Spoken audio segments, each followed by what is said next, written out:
Қайырлы күн, ұстаздар мен оқушылар. Бүгінгі Редекс жобасына қош келдіңіздер. Редекс бұл оқырмандардың шабыттандыру алаңы. Мұнда жасы мен беделіне қарамастан қатысушылар өз ой толғаулары мен жиып тергендерін ортаға салады.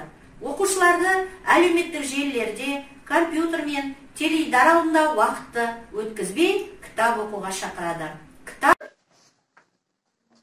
Мұхамеджан Аяру, Респект Бебей, Түрек Расыл, және Сар Ияс. Міне, ұстанда біз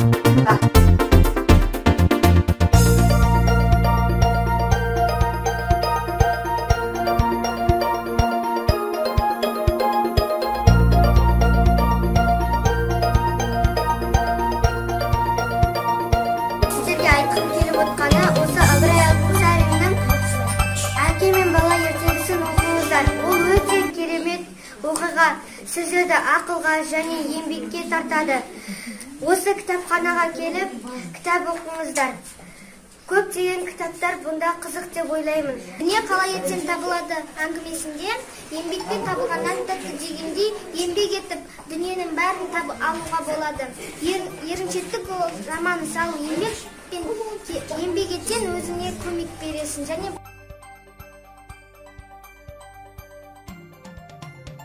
Сіздерге айтарым, әке мен бала әңгімесін оқыңыздар. Әке мен бала әңгімесінде ерінуге, respекті тұлғауға және де барға қанағат етуді үйретеді. Осы Қыпшақ Сейітқұл әңгімесінде сіздерге айтарым, ұрлық түбі қорлық дегенде ұрлық арқылы ештеңеге жеткізе алмайсың. Ұрлық ол өте жаман істердің бірі.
Жамандыққа апарма, досыңды аяла, достың қадірін біл деп айтқан.